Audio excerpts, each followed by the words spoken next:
Сайн байцгаана уу? Та бүхэнд аз жаргал төрөх зам семинарыг төлөвлөж байгаадах баяртай. Бид бүхэн аз жаргал төрөх зам семинарыг явуулж олон чухал сэдвүүдийг ярилцсан. Өнөөдөр бид бүхэн аз жаргал төрөхөд маш олон зүйлс шаардлагатай гэдгийг аль хэдийн ойлгосон байна. Аз жаргал төрөхийн тулд бид бүхэн тууштай байх хэрэгтэй. Мөн аз жаргал төрөхийн тулд бид нар тууштай шийдвэрүүдийг гаргасан байх хэрэгтэй. Тэгээ та бас энэхүү амьдралдаа хэрэгцээтэй байгаа чухал зарчмуудыг ойлгож мэдээд амьдралдаа бас шийдвэрүүдийг гаргаж байгаа гэдэгт бид итгэлтэй. За өнөөдрийнхөө семинарыг эхлүүлээд цөмөрө бурханд хандан залбирэн гуйцгаая. Бидний бүтээсэн агуу эзэн хайрын бурхан минь, та өнөөдөр бидэнтэй хамт байж өнөөдрийн семинараа дамжуулан бидэнд өөрийнхөө гайхамшигтай үннийг дахин зааж өгөөч. Таны үннийг бид хүн ойлгож мэдрээд амьдралаа тусгаж авч бас хэрэгжүүлэхэд та бидэнтэй хамт байж өнөөдрийн туршид эзэн минь биднийг удирдах өгөөч. Та өөрийгөө байгаа гэдгээ мэдүүлж өгөөрэй. Энэ бүгдийг таны хүүгийн нэрээр залбирэн гуйж байна. Амен. За бид бүхэн өнөөдөр олон төрлийн шашин хэрхэн үүсэн бий болсон бэ гэдэг талаар судлах болно. Яагаад олон урсгалууд, олон сүмийн сургаалууд бий болсон бэ гэдгийг бид судалж үзнэ. Бид бүхэн энэ олон сүмүүдийг судалж үзэхдээ сүмүүдийн ялгааг бага зэрэг тайлбарлах болно. Мөн дээрээс нь бид бүхэн хэвчлэн яаж энэ олон урсгалууд бий болсон гэдэг түүхийг сөхөж үзнэ. Аливаа нэгэн зүйл зүгээр өнөөдөр бий болчиход байгаа юм биш. Аливаа нэгэн зүйлс үүссэн бий болсон юм түүхтэй байдаг. Ямар шалтгааны учраас яагаад зарим нэгэн түүхэн үйл явдлууд болсон тэр түүхэн үйл явдлууд өнөөдрийн байгаа нөхцөлд хэрхэн нөлөөлсөн юм бэ гэдгийг бид бүхэн ялгаж ангилж сурах хэрэгтэй. Ингэхийн бол бид бүхэн цаашдаа ямар өөрчлөлтүүд гарах вэ? Түүнд бид яаж хандах вэ гэдэгт бас ухамсартай хандах боломжтой болж байгаа. Тэгэхээр бол өнөөдрийн сэдэв бол хэрхэн олон төрлийн шашин шүтлгүүд үүсэн бий болсон бэ гэдэг асуулт байна. За цөмөр Библиэлд бичснээр эхэнд Тэнгэрлд бол дайн болсон гэдэг тухай үзье. Библиэлд Бурхны бүтээсэн тэнгэр элчүүдийн удирдагч болох Люцифер, Сатан гэдэг болсон. Тэгээд тэрээр бол сэтгэлдээ би гэсэн хүслийг агуулсан учраас өөрийгөө бодож хуваа хичээж гим нүглийг үйлцсэн. Исая гэдэг номдэр ингэж хэлсэн байна. Учир нь чи дүрхэндээ би тэнгэр рүү гарнаа. Би Бурхны оддын дээр гарна хаан ширээгээ босгоно. Би өөрийгөө хамгийн дээд нэгэн шиг болгоно гэж Исая номын 14-ийн 13-14 дээр ишлэл хэлсэн байна. Тэгэхээр энэ чинь юу гэж хэлж байгаа нөхөр бол муурын сүнс чөтгөр анх Бурхны тэнгэр элч байхдаа зүрх сэтгэлдээ гим нүглийг хийж гисэн. Энэ гим нүгэл нь бол өөрийн бүтээсэн бүтээгч Бурхнаасаа илүү болох тийм хүсэл байсан. Тэр бүхнийг удирдах эзэмшихийг хүсэж эхэлсэн. Тийм учраас би тэнгэр рүү гарна. Би Бурхны оддын дээр хаан ширээгээ босгоно гэж тэрээр бүр хэлсэн. Тэгээд өөрийгөө Бурхан шиг болохыг хүссэн. Тэрээр энэ мэхлэлтэй сэтгэлдээ агуулж гим нүгэл хийж эхэлсэн. Тийм учраас бол Тэнгэрлд дайн болсон гэж. Илчлэлт номын 12 дугаар бүлгийн 7 дугаар ишлэлээр ингэж хэлсэн байна. Тэнгэрлд дайн болов. Михаил болон түүний тэнгэр элчнэр Луута тулалдлаа. Луу болон түүний тэнгэр элчнэр хүч тутсан. Өнөөх агуу том луу буюу бүх ертөнцийг мэхлэгч Сатан гэдэг эрдний могоо доош хаягдав. Тэр дэлхий рүү хаягдлаа. Түүний хамт тэнгэр элчнэр нь ч доош хаягдав. Тэгэхээр бол муурын сүнсийг илчлэлт гэдэг номдэр бол эрдний луу гэж нэрлсэн. Тэрээр бол энэ дэлхий дээр бууж ирэхдээ ганцаараа биш харин тэнгэрийн элчнэрийн олон сая тэрбум тэнгэрийн элчнэрийн 3/1-ийг нь өөртөөгөө хамт дагуулan бууж ирсэн гэж хэлж. Тийм учраас тэрээр бол ганцаараа биш тэрээр хүмүүсийг уруу татаж хүмүүсийг мэхэлж явдаг. Тэгээд тэрээр бол олон зуун жилийн туршид хүн төлөвтнийг мэхэлсээр ирсэн. Хүнийг мэхлэх тал дээр бол гаргууд сайн болсон. Анх муурын сүнс дэлхийд ирээд өөрийнхөө хүслийг хүмүүст тайлбарлаж өөрийнхөө хүслийн дагуу хүмүүсийг уруу татж эхэлсэн. Тэгээд могоо болон сайн ба мууг таниулах жимсний модон дээр суугаад тэгээд эмэгтэй хүнийг уруудаж эхэлсэн. Уг нь бол эрэгтэй эмэгтэй хоёр хүн бол хамтдаа байх ёстой байсан. Гэтэл тухайн үед бол салж явсан байсан. Могоо эмэгтэйг дуудан Бурхан энэ цэцэрлэгийн бүх жимсний модноос идэж болохгүй гэж хэлсэн үү гэж хэлэхэд эмэгтэй үгүй ээ. Бурхан энэ цэцэрлэгийн бүх жимсний модноос идэж болно. Харин цэцэрлэгийн голд байгаа цорынгаас нэг жимсний модноос идэж болохгүй гэж Бурхан хэлсэн гэж хэлсэн. Гэтэл морин сүнс түүнийг далимдуулан хэрв та нар энэ жимсний модноос идэх юм бол та нарын нүд нэгдэж та нар Бурхан шиг болно гэж хэлсэн. Бурхан таныг өөртөө адилхан болохыг хүсэхгүй байгаа учраас энэ жимсний модноос идүүлэхгүй байгаа гэж тэр мэхэлсэн. Эмэгтэй тэр жимсний мод руу тэр жимсийг харахад үнэхээр нэг тааламжтай сайхан санагдаж байна. Өнөөдөр ч гэсэн гим нүглийг үйлдэхэд тааламжтай юм шиг, ямарч аюулгүй юм шиг, харин ч биднийг улам илүү сайхан болгох юм шиг бодогдож харагдаж байдаг. Гэвч гим нүглийг хийсний дараа гим нүгэл биднийг дороотолж мөхөөлж эхэлдэг. Ийхүү Адам Ева хоёрын амьдралд гим нүгэл орж ирснээр Адам Ева хоёр гим нүглийн олон үр дагаврыг амсаж эхэлсэн. Энэ тухай бид бүхэн судлан ярилцж байсан. Хүн төлөвтөн тэр чигээр гим нүгэл үлдэж эхэлсэн. Хүмүүс айдас давтагдж эхэлсэн, сэтгэлийн зовнил давтагдж эхэлсэн. Хүмүүс бүгд бодром болж эхэлсэн. Бид бүхэн бүгдээрээ гим нүгэл үлдэж Бурханы алдар төрөх буюу Бурханы аврал төрөх ганц ч хүн байхгүй болсон. Хүн болгон авралаа алдсан. Тийм учраас үхлийн үрдэн болох гим нүглийн үрдэн болох үхлийг хүн болгон үүрсэн байна. Тийм учраас хүн төлөвтөн бүгд аврагдахыг хүсдэг. Зарим нэгэн хүмүүс Бурханы хүлээн зөвшөөрдөг. Гисэд ижигсэн дотоод сэтгэлдээ авралыг мэдрэмсэн, аврагдахымсан гэсэн юм хүсэл байж байдаг. Хэрвээ хэн нэгэн хүнд мөнхийн амьдралаар амьдрах, үхлийг ялан дийлэх тийм хүч байна гэж хэлэх юм бол энэ дэлхийн хүмүүс бүгд л түүнээс авахыг хүсдэг. Хүн бол аврагдахыг хүсдэг. Хүн бол аврагдахыг хүссэн тэр хүсэл дээр үндэслэн олон төрлийн сургаал, үзэл баримтлууд, шашин шүтлгүүд бий болсон. Гэтэ бид нэг зүйлийг ойлгох хэрэгтэй. Сайн зүйлийн хажууд сар зүйл байдаг гэдэгтэй адилхан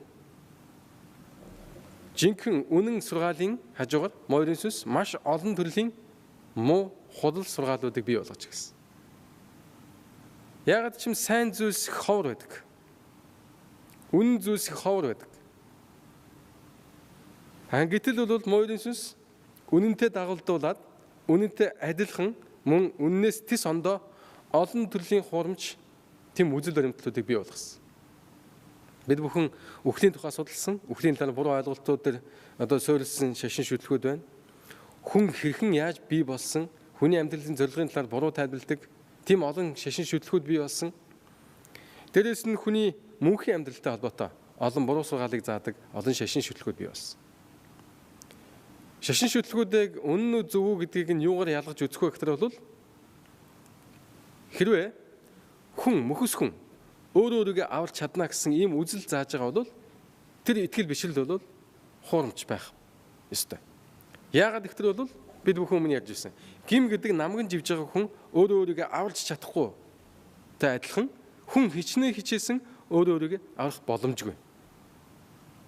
Ялангуяа үхлийн талаар маш буруу ойлголтууд байдаг учраас хүн үхшгүй мөнхийн сүнстэй гэсэн ийм үзэл байгаа учраас тийм үзэлдээ суурилсан шашин шүтлгүүд их олон байдаг учраас хүн өөрөө хичээх хэрэгтэй, буян хураах хэрэгтэй, тэгжээж аврагдана гэсэн. Мөн дээрээс нь бол хүн төлөвтөн маш их ийм ер бусын нууцлаг хүч чадлыг эзэмшиж болно гэсэн ийм сургаалыг бас заадаг. Ингээд бол бодит амьдралаас бол холдуулж, хөндөрүүлж, морин сүнсний гайхамшиг бүтээх, хүний нүдийг хуурах ийм олон бас шинж тэмдгүүдийг өөртөө агуулж эхэлдэг. Зарим нэг нь бол хүний амьдралыг маш дарамт зовлон дүүргэж эхэлдэг. Харин ч амар тайвныг өгөхөөс илүү хүмүүсийг дарамтанд оруулж эхэлдэг. За тийм учраас бол морин сүнс анханасаа хүмүүсийг мэхлэхийн тулд, Бурханаас холдуулахын тулд, Бурханы талаар буруу ойлголт өгж хүмүүсийг Бурханд итгэхгүй байлгахын тулд мөн дээрээс нь мөнхийн амьдрал алдахад нь нөлөөлөхийн тулд морин сүнс олон төрлийн шашин шүтлгүүдийг бий болгосон ба.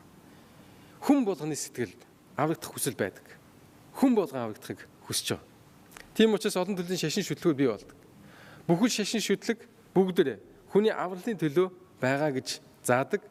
Авралын төлөө бол хичээн ажилладаг. Олон төрлийн шашин шүтлгүүд олон төрлийн ёс заншлуудыг, олон төрлийн үйлдэлүүдийг хийж байдаг. Зарим нэг нь бол өөрсдийнхөө биеийг зовоон талчлааж байдаг. Зарим нэг нь бол биеийн амрыг хит их харж байдаг.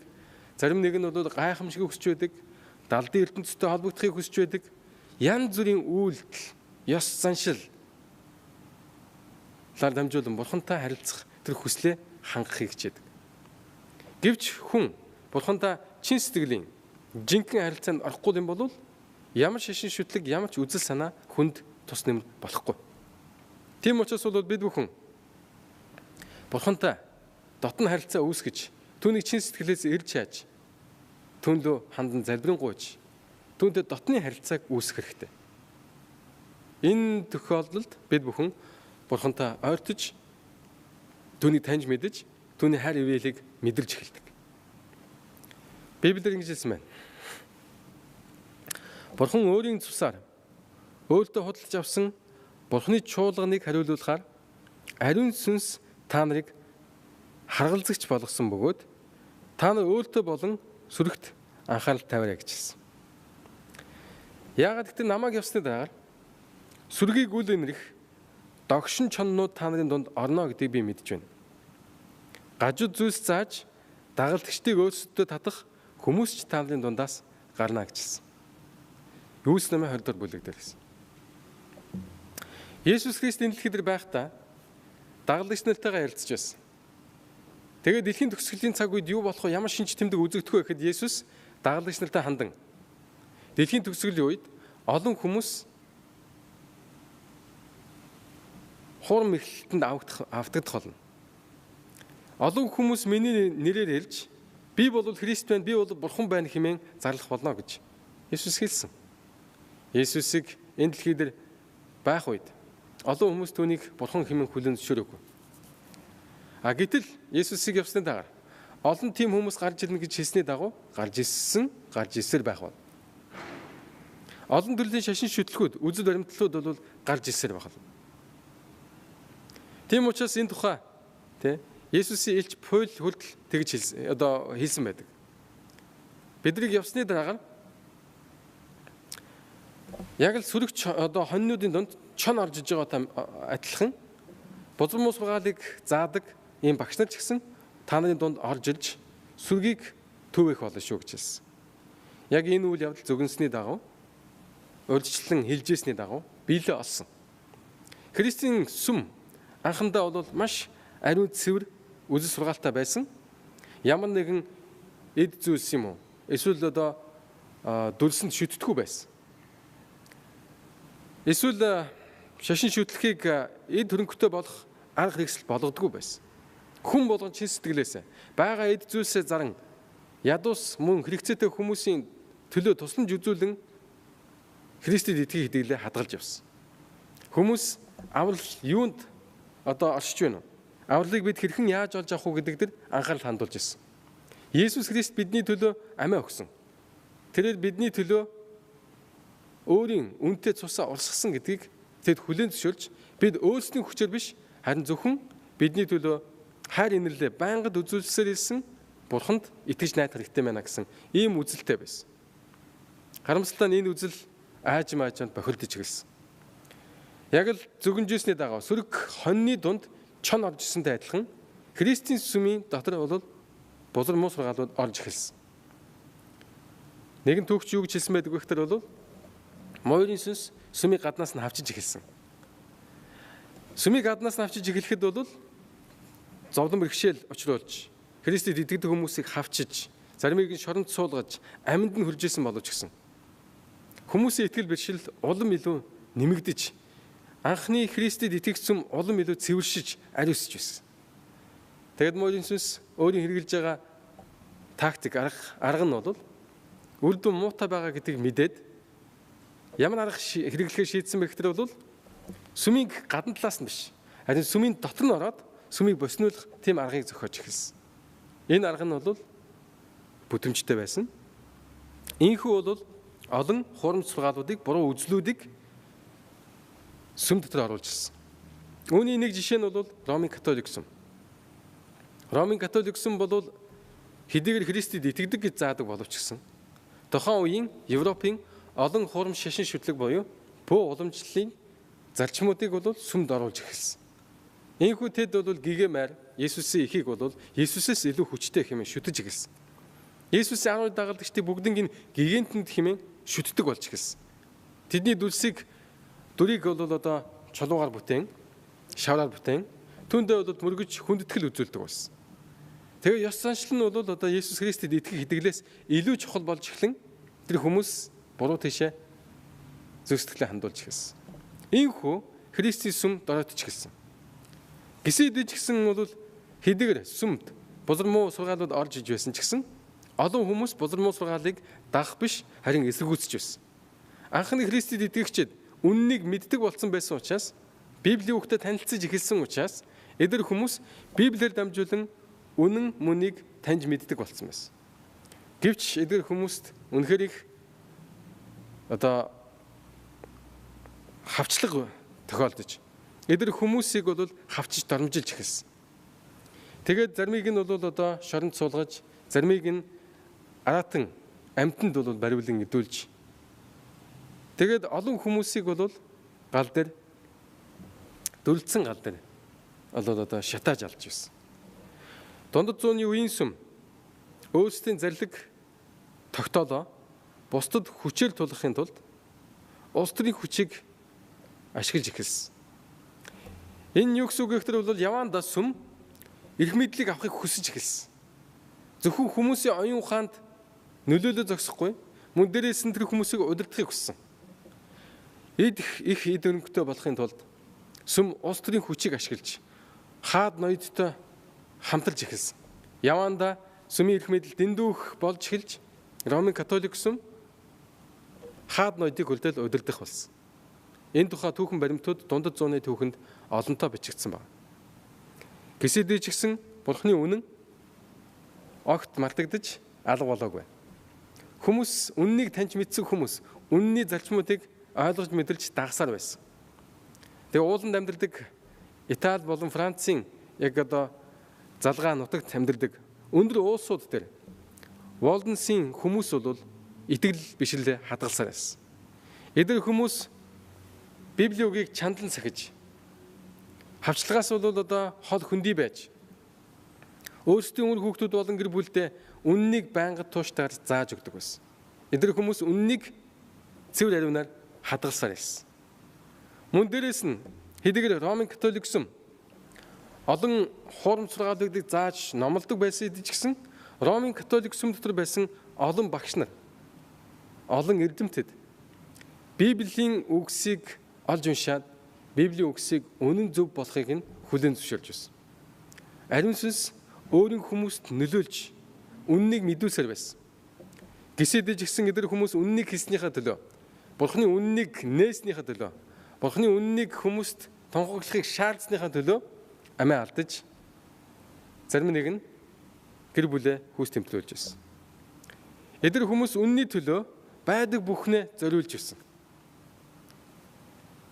Тэгэд үннийг бол одоо Волденсын тосхны нууцхан тосхных нь хадгалж үлдэхийн тулд өдөр шөнөгүй Библийн үгийг бол одоо гар дамжуулан бичиж хуулбарлаж тэгээд том хотуудаар эсвэл тосхтуудаар явхдаа эдгээр үгсийг биеийнхээ одоо хувцсан дотроо нууж тааж өгдөг байсан. Хүмүүст уншуулдаг байсан. Энэ хүмүүс үннийг зөвхөн өөрсдөө хадгалаа зогсоогүй, үннийг бол бусдад түгээж өгдөг байсан. Ийхүү Ромын католик сүм хүчээ авч дараагаар нь бол Бурхан гайхамшигтайгаар Джон Хас, Мартин Лютер хэмээх гайхамшигтай хүмүүсээр дамжуулан Ромын католик сүмийг хизээч эсэргүүцэж чадахгүй мэт ийм байдалтай байхад нь гайхамшигтай хүчээрээ нөлөөлж Ромын католик сүмийг задлсан ба. Энэ цагаас эхлэн протестант буюу одоо Ромын католик буюу католик гэдэг бол үнэн гэсэн утгатай ийм одоо сүм байсан. Ромын католик сүмийг эсэргүүцэн протестант буюу эсэргүүцэгч Өөршин шинжлэгч гэсэн утгатай ийм нэрийг гаргажсэн бусад сүмүүд үүсэн бий болсон. Тэгэд эдгээр хүмүүс Библийн үнэнлөө буцаж явж эхэлсэн. Харамсалтай нь Ромын католик сүмийн нөлөө хаасайгүй тархсан учраас Ромын католик сүмийн сургаал зарим нэг сүмүүдэд одоо болтол хадгалагдсан хэвээр байгаа. Тэгээд эдгээр буруу зөврөө ойлголтууд өнөөдрийн олон христийн сүмүүдийн урсгалыг бий болгосон. Хэрвээ сүмийн урсгалуудыг аваад үзэх юм бол хамгийн томыг нь одоо төлөөлөх юм бол Ромын католик сүм, үнэн алдартны сүм, дээрээс нь бол протестант сүмүүд бий болсон. Протестант сүмүүд нь ч гэсэн Библийг ойлгож мэдрэх үзэх үзэл дээр ялгаатай байсан учраас дотроо бас олон урсгал болон хуваагдсан. Эдгээрийн дотор евангелийн сүмүүд гэж байдаг. Тэгээд бол одоо адвентист, мормон, баптист, Иеговагийн гэрчнэр гэсэн ийм олон урсгалууд бий болсон. Мөн дээрээс нь нэмэгдээд бусад буруу шашны бүлэглүүд ч гэсэн үүн дээр нэмэгдэж эхэлсэн. Тэгээд бол одоо бяцлаглыг христийн сургаалтай хольж эхэлсэн. Зарим нэг нь бол одоо огт ондоо шашин шүтлэхийг христийн сургаалтай бас хольж эхэлсэн. Ийхүү олон урсгалууд гарч ирсэн. Яг л эрт дээр үед зөгнжсэн зөгнөл болох. Сүрэг хонин дунд чон явж орно гэдэгтэй адилхан. Та нэг боснуулна гэдэгтэй адилхан. Ийм үйл явдал болж өнгөрсөн. Библиэр ингэж хэлсэн байна. Луу мөнөөх эмэгтэйд буюу эмэгтэйгэр сүмийг төлөөлж байна. Мойрын сүнс үнэн сүмд хилэгнэж эмэгтэй бусад үр удамтанд дайтахаар яв. Эмэгтэй бусад үр удамтад дайтахаар яв. Тэгээд цаашаа өргөжлүүлээ хэлсэн байна. Эмэгтэй үр удам Бурхны хуйлуудыг болон Есүсийн гэрчлэлийг сахидаг юмаа гэжсэн. Энд чинь юг харуулж өгч байгаа нөхөр бол дэлхийн төгсгөлийн үед Ишлэл номын 12 дугаар бүлгийн 17 дугаар ишлэлээс энд чинь юг өгүүлж байгаа нөхөр бол дэлхийн төгсгөлийн цаг үед жинхэнэ сүм ямар шинж тэмдгүүттэй байх вэ гэдгийг зааж өгч байгаа. Ямар шинж тэмдэгтэй учраас луу буюу мойрын сүнс тэр сүмд үнэхээр дургуутсаж тэр сүмийг хавчих вэ гэдгийг харуулсан байна. Энд чинь юг хэлсэн мэгтэр бол эмэгтэйн ур удам буюу жинхэнэ сүм Бурхны хуйлуудыг дагдаг буюу Есүсийн гэрчлэлийг сахидаг гэсэн ийм хоёр шинж тэмдэгтэй байх болно. Хоёр шинж тэмдэгтэй байна гэж хэлсэн. 2 дугаар Коринф номын 11-ийн 2 дугаар ишлэлдээс Библийн энэ зөгнөлд ямар бэлэг тэмдэг агуулгадж байгаа тухай өгүүлсэн байна. Учир нь би та нарыг ариун онгон охин мэт Христийн өмнө аваачаар ганц нөхөртөө сүү тавилсан гэж хэлсэн байдаг. Энэ юу гэсэн үг вэ гэхээр бол эмэгтэйгэр, ариун эмэгтэйгэр сүмийг төлөөлж исэн гэдгийг харуулж өгч байгаа. Тэгэхээр энэ ариун зөв шударга үйлдэлтэй, зөв шударга сургаалтай ийм сүмийг ариун эмэгтэйгэр бол зөөлж исэн. Ийм сүмийн эсрэг мойрын сүнс давтлах болно гэж хэлж байгаа. Тэгээд энэ чи ишлэлт номдэр бол цаашаа өргөжлүүлэн луу мөнөөх эмэгтэйд хилэгнэж сүмд хилэгнэсэн гэсэн үг. Бурхны хуйлуудыг болон Есүсийн гэрчлэлийг сахидаг эмэгтэй бусад үр удамтаа дайтахаар явсан гэж хэлсэн. Ишлэл номын 12-ийн 17 дугаар ишлэл. Тэгэхээр бол сатан Бурхны сүм рүү давталдаг. Яагаад давталдаг вэ гэхээр бол жинхэнэ сүмийн хоёр шинж тэмдгийг агуулсан гэж. Нэг нь бол Бурхны хууль тушаал хуулийг сахидаг, нөгөөх нь бол Есүсийн гэрчлэлийг сахидаг ийм хоёр шинж тэмдэгтэй сүм байна гэж хэлж байгаа. За тэгвэл өнөөдөр хэрвээ бид бүхэн дэлхийн олон шашин шүтлгүүдийг тэр тусмаа христийн сүмүүдийг ажиллах юм бол зөвхөн Хойд Америкийн нэгдсэн улсад 300 гаруй протестант шашны урсгалууд одоо байсаар байна. Үйл ажиллагаа явуулж. Гэхдээ эдгээр нь бүгд янз бүрийн үзэл баримтлаас болон хоорондоо бол нийцэж чадахгүй болоод олон урсгалууд болсон. Тэгэхээр нэг Библи байгаа боловч гэсэн олон янзын сүмийн одоо ёс заншил, уламжлалаас болоод ялангуяа Ромын католик сүмийн уламжлалаас болон олон урсгалууд бий болох тийм үндэс нь бий болсон. Өнөөдөр мойрын сүнс сүмүүдийг олон урсгал болгон задлж хооронд нь мэтгэлцүүлж, муудалцуулах үнэхээр их сонирхолтой байгаа гэдэг нь илт харагдаж байдаг. Хэрвээ бид бүхэн үннийг мэдэхгүй байх юм бол, хэрвээ бид бүхэн Библийг шамдан судлахгүй юм бол бид бүхэн үннийг Зүгээр хүмүүсийг сонсох юм уу? Эсвэл аль нэгэн сүмд очиод цуглаанд нь сууж үзэх, тэдний ярьж байгаа яг сонсоод ойлгох боломжгүй. Бүгд л авралын тухай зааж байгаа. Бүгд л сайн үсийг хийхийн тухай зааж өгч байгаа. Ёс суртахуунтай байхын тухай зааж өгч байгаа. Гэвч дэлхий хэрхэн үүсэн бий болсон? Яаж дэлхий бүтээсэн? Хүнийг яаж бүтээсэн? Дээрээс нь хүний гим нүглийг шийдэхин тулд Есүс юу хийсэн? Тэгээд бидэнд ямар мөнхийн амьдралыг амласан бэ? Үхлийн талаар ямар ойлголттой байна гэдэг. Энэ олон сэдвүүд дээр зөвлөдөг болсон. Тийм учраас бид бүхэн Библийг маш сайтар судалж ойлгох хэрэгтэй. Стигвэс Морин сүс биднийг хурам эхлэхэд бэлэн байна. Ичлэлт ном бол сүүлийн үеийн итгэгчдийн зан чанарыг мэдүүлж өгч байдаг. Сүүлийн үеийн жинхэнэ сүм ямар сүм байх вэ гэдгийг мэдхийг хүсэж байгаа бол бид ичлэлт номыг судалж үзэх хэрэгтэй. За тэгээд ичлэлт номдор ингэж хэлсэн байна. Тэнгэрийн дундор өөр нэгэн тэнгэр элч нисэж явахыг би харваа. Газар дээр суугчид ба альва үндэстэн овог хилтэн ард түмэнд тунхаглах мөнхийн сайн мэдээ түүнд байна. Ичлэлт номын 14-ийн 6 дугаар ишлэлээс. Библийн Илчлэлт гэдэг номдэр ирээдүйн тухай зөвгөнсөн зөвгнөл дээр Тэнгэрийн дундор нэг 3 тэнгэр элч нисэж явна гэж хэлсэн. Тэгээд энэ 3 тэнгэр элч нь сайн мэдээг буюу Бурхны тухай мэдээг дэлхийд дахин түгээж байна гэж хэлсэн. Тэгээд энэ 3 тэнгэр элчийн мэдээ гэдэг бол дэлхийн төгсгөлийн үеийн сүмийн хийх ёстой үүрэг даалгаврыг харуулсан байгаа. Ямар 3 чухал мэдээ дэлхийн төгсгөлийн үед тунхаглагдах ёстой вэ гэдэг тухай зааж байгаа. Энэ 3 чухал мэдээ тунхаглагдсны дараагаар дэлхийн төгсгөл ирнэ гэдгийг бид бүхэн энэ ишлээс ойлгож байна. За тэгэхээр бол сүм үннийг хамгаалах, үннийг сахих үүрэгтэй. Гэтэл бол Морин сүс энэ сүмд үнэхээр их дургүй учраас энэ сүмлүү довтолдог. Дэлхийн төгсгөлийн үеийн сүмийн шинж тэмдгийг агуулсан сүмүүдийг бид бүхэн Библиэр судалж үзэх хэрэгтэй. Бурхны хууль тушаалуудыг чандан сахидаг. Мөн дээрээс нь Есүсийн гэрчлэлийг сахидаг гэдэг. Энэ хоёр шинж тэмдгийг агуулсан сүм байх хэрэгтэй. Тэгэхээр энэ хоёр шинж тэмдгийг хэрхэн яаж агуулдаг вэ? Ичлэлт номын 14-ийн 8 дугаар ишлэлээр ингэж хэлсэн байна.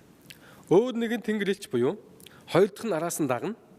Агуу Вавилон өөрийн садар самууны тачаалын дарснаас бүх хүн тэстэнд уулгасан тэр нурлаа гэж номлож эхэлсэн. Тэгэхээр энэ хүү 3 тэнгэр элчийн мэдээнд Вавилон гэдэг нэгэн нэр томьёо гарч иж байна. Тэгэд эхний тэнгэр элч бол орчлын ертөнцийг бүтээсэн дэлхий болон газар байгаль ертөнц дээрээс нь усны ундрагуудыг бүтээсэн бүтээгчид мөрөг гэж хэлсэн. Яагаад гэвэл бол түүний шүүлтийн цаг илчээд байна гэж хэлсэн. Дараагаар нь бол агуу Вавилон нурлаа. Энэ Вавилон бол сүмүүдийг садар самууны дарсаар бол ундаалж эхэлсэн гэж. Юу гэвэл согтоож эхэлсэн. Тэгээд дээрээс нь оюун хаанаа гээгт нөлөөлж эхэлсэн гэж хэлсэн. За тэгвэл энэ Вавилон гэдэг нь юу гэсэн үг вэ? Вавилон гэдэг бол эрт дээр үеийн нэгэн хот. Вавилон гэдэг нь бол Будлан гэсэн утгатай үг.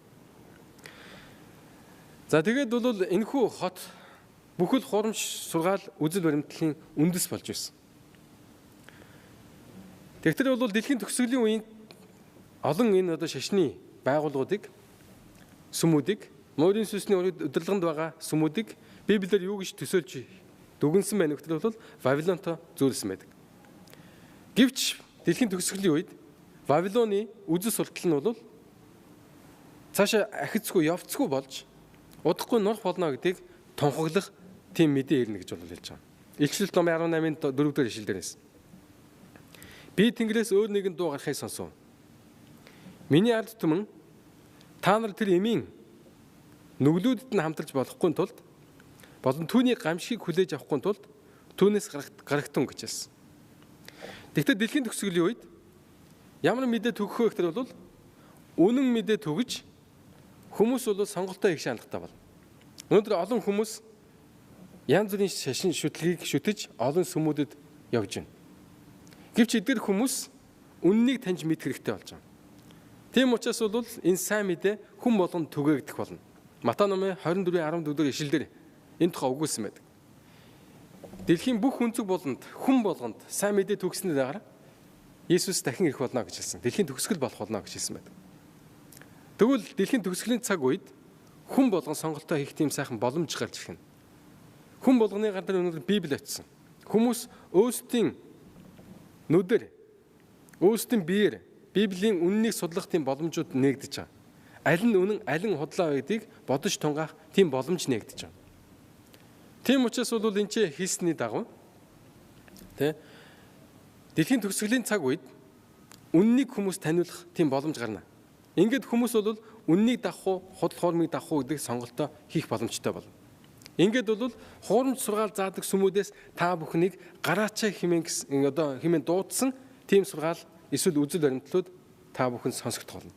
Энэ үед та бүхэн би эцэг өвгдөөс уламжилж ирсэн, ээж аваахаа явж ирсэн сүмд явна. Эсвэл шашин шүтлэхийг сахина гэж хэлэх үү? Эсвэл би үннийг зааж байгаа сүм рүү явна гэж та шийдэх үү? Ийм сонголт хүмүүс гарч ирнэ гэдэг тухай Библи эрдэнэс зөвгнөн хэлж байсан. Гэхдээ дэлхийн төгсгөлийн цаг үед бидний энэ семинар бэлдэж байгаа, зааж байгаа шалтгаан бол Библиэд байгаа үннийг та бүхэн танилцуулж, жинхэнэ үнэн рүү эргээч хэмээн та бүхнийг дуудаж, Вавилон буюу хуурамч сургаалыг үүсгэсэн, садар имээр зүйлсэн тэр сүмээс та бүхнийг холдохыг бид уриалж байгаа. Ишлэл номын 14-ийн 12 дугаар ишлэлдээс Бурхны тушаалууд хийгээд Есүст итгэх итгэлийг сахидаг ариун хүмүүсийн төвчээр энд байна гэж хэлсэн. Тэгэхээр бид бүхний хэлээд байгаа энэ хоёр шинж тэмдэг болвол дэлхийн төгсгөлийн үеийн жинхэнэ сүмийн шинж тэмдэг байх болно гэж хаавсан манай 1-р зуунд иш үзүүлэгч Иохан гэдэг хүн хэлсэн, бичиж үлдээсэн байдаг. Гэхдээ 2000 жилийн өмнө бид бүхэнд энэ үг хэлсэн. 2000 жилийн өмнөөс бидэнд дэлхийн төгсгөлийн цаг үеийн сүм ямар шинж тэмдэгтэй байхыг зааж өгсөн. Тэгээд энэ шинж тэмдгийн дагуу жинхэнэ сүмийг та бүхэн олох боломжтой. Египтээс гарсан номын 20 дугаар бүлгийн 11 дугаар ишлэлдээс тиймээс эзэн амралтын өдрийг ерөөн тэр өдрийг ариун болгосон гэж хэлсэн. Энэ бол дөрөвт хууль. Бурхны 10 хуулийн хэд хэдэн хуулийг Ромын католик сүм бол зөрчсөн байдаг. Надаас өөр бурхан байлгаж болохгүй. Аливаа нэгэн бол хуурамч шүтэн хийн, түндэ шүтэж болохгүй гэсэн сургаалыг олондаа гიშгсэн. Мөн дээрээс нь бол дөрөвдөх тушаал болох ариун өдөр буюу амралтын өдрийг үл тоомслох тийм бол хандлагыг гаргаж ирсэн. За тэгэхээр бол би та бүхэнд юу гэж хэлэх гээд байна гэхээр бол Бурхны хуулийг Есүс хүртэл энэ дэлхийд ирээд нэгч цэг үсэг таслал хүртэл гээгдэх ёсгүй гэж хэлсэн. Гэтэл бол Ромын католик сүм өөрийн эрх мэдлийг ашиглан Бурхны хуулийг өөрчилсөн. Тэгэхээр бид бүхэн Бурхны тушаалыг яг дэлхийн төгсгөлийн үеийн шинж тэмдэг болсон сүмийн шинж тэмдэг байх хуулийг дагах уу? Эсвэл бид бүхэн Ромын католик сүм буюу хуурамч үзэл баримтлалаас үндэслсэн Бурхны 10 хуулийг үл тоомсорлсон тийм үзэл баримтлалыг дагах уу гэдэг бол биднээс гарах ёстой сонголт болчихж байгаа. Би та бүхэнд 7 өдрийн адвентист сүм гэдэг сүмийг танилцуулахыг хүсэж байна.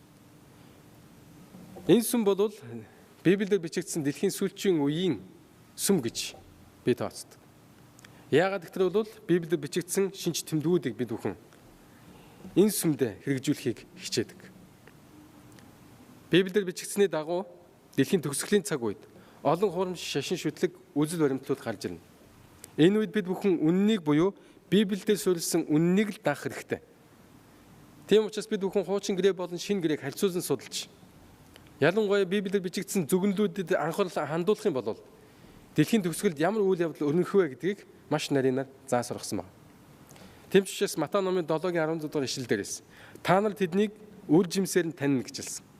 Ямар үр жимс гаргаж байгаа, ямар номлол хийж байгаа, ямар үзэл баримталтай байгаа, ямар амьдралын хэм маягийг зааж байгаагаас та бүхэн түүнийг анхааран мэдэх боломжтой. Библиэд бичсэн луу мөнөх эмэгтэйд хэлэгнэж. Бурхны хуулиудыг болон Есүсийн гэрчлэлийг сахидаг эмэгтэй бусад өрөөдөмтаа дайтгаар явсан гэж болов хэлсэн. Тэгэхээр бол Бурхны хуулиуд гэдгийг бид бүхэн ойлголоо. Бурхны 10 хуулийг өгүүлж байгаа юм байна. Бурхны 10 хуулинд үнэнч байж Бурхны 10 хуулийг дагнаа гэсэн. За тэгвэл хоёр дахь нь Есүсийн гэрчлэлийг сахина гэдэг нь ямар утга учир агуулж исэн бэ? Энэ тухай бол иш үзүүлэгч Иохан цаашаа өгүүлсэн байдаг.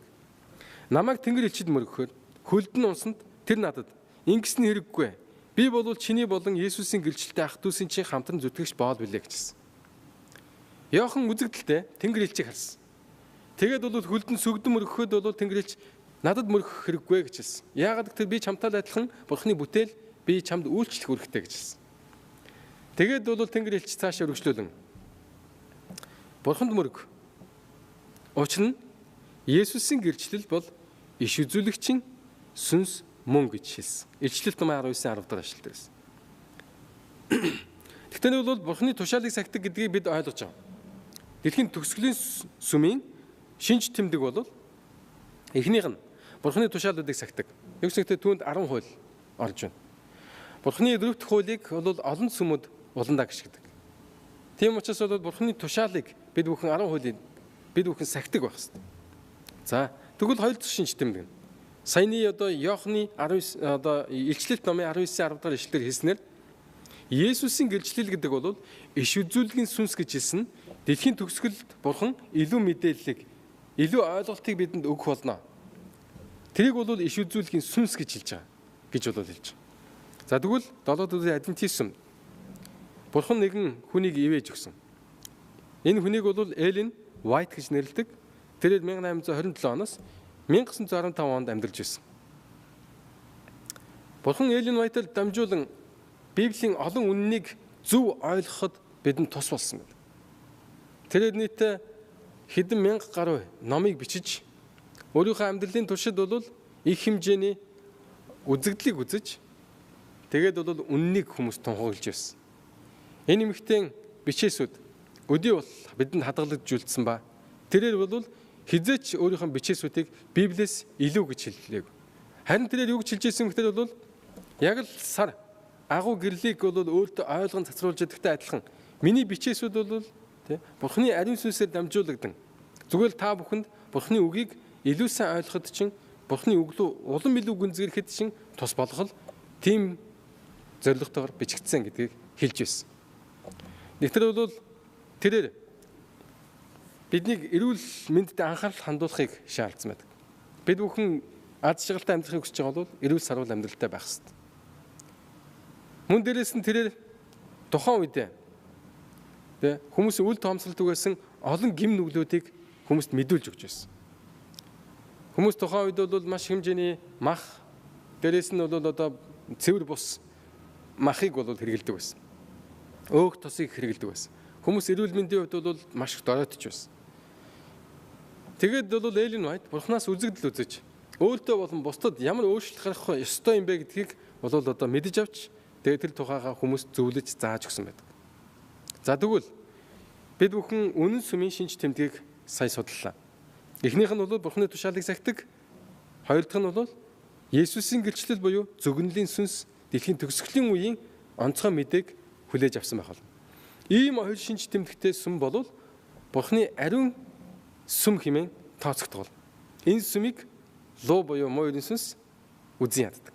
Тэгвэл бид хэрхэн Бурхны энэ сүмийн гэр бүлийн гишүүн болж болох вэ? Иохан номын 3-5 дахь ишлэлдэр ингэж хэлсэн байна. Есүс үннээр би чамд хэлье. Хэн ус болон сүнснээс төрн тэр хүн Бурхны хаанчлалд орж чадахгүй гэж хэлсэн. Есүс Бурхны хаанчлалд ороход хоёр зүйл хэрэгтэй гэж хэлсэн. Нэг нь сүнсээр төрөх. Сүнсийг хүлээж авах. Ариун сүнсээр дүүрэх гэсэн утгатай. Нөгөөх нь бол усаар дүүрнэ. Усаар бол баптизм хүртэнэ гэж хэлдэг. За тэгвэл баптизм гэдэг нь ямар утгачлалтай үг вэ? Усан баталгаа баптизм гэдэг бол баптизо гэдэг грек үгнээс гаралтай. Усанд дүрэх, шумбах гэсэн утгыг агуулсан үг юм. Тэгэхээр Есүс энэ дэлхийд ирээд энэ дэлхийд үйлчилж байхдаа усан баталгаа хүртсэн буюу баптизм хүртсэн байдаг. Тэр бидэнд жишээ болсон. Баптизм бол бид бүхний Христэд итгэгч амьдралыг данхаар шийд гаргаж байгаа гэсэн энэ шийдвэрийг бэлэгдсэн бэлэгдэл юм. Бид бүхэн хорим хийхдээ бэлэгдэл бас идэг шүү дээ. Бие биендээ амлалт өгж, үргэлжид бие бинийгээ хайрлана гэж амлалт өгдөг. Хоримын ёслол бол бэлэгдэл. Бие бинийгээ хайрлахын амлалт. Яг үүнтэй адилхан баптизм бол Есүс Христэд амьдралаа зориулж байгааг бэлэгдсэн ёслол юм. Баптизм бол усанд булхах ийм ёслол байна. Тэгэхээр энэ юуг бэлэгдэжсэн бэ гэхээр бол Есүсийн бидэнд үзүүлж өгснөөр биеэр бүхэлдээ усанд шомхохыг хэлж байгаа. Энэ юуг бэлэгдэж байгаа нөхдөр бол гим нүгэлтэй бие Есүс Христийг хүлээн зөвшөөрөөд Есүс Христийн хүчээр гим нүглээ усан булшинд орхиод тэгээд цоошин биетэйгээр би дахин амьлж байгаа гэсэн ийм бэлэгдэл байсан. Христийн бидний төлөө хийсэн хамгийн гайхамшигтай үйлдэлийг бэлэгдсэн ийм ёслол байсан. Гэхдээ баптизмын ёслол бол чин сэтгэлээсээ зөв сэтгэлээсээ Бурхныг хүсэн мөрөөдөж түүнийг хүлээн зөвшөөрсөний үндсэн дээр явагдах ёстой. Цөмөр нэг ишлэл уншаад үзье. Есүс баптизм хүртээд голын уснаас тэр дээр гарах үед тэнгэр заагдаж Бурхны сүнс тагтаалуугаа адил бууж түүн дээр ирэхийг харваа. Тэнгэрээс энэ бол миний хайртай хүү, түүнд миний таалал очдог гэсэн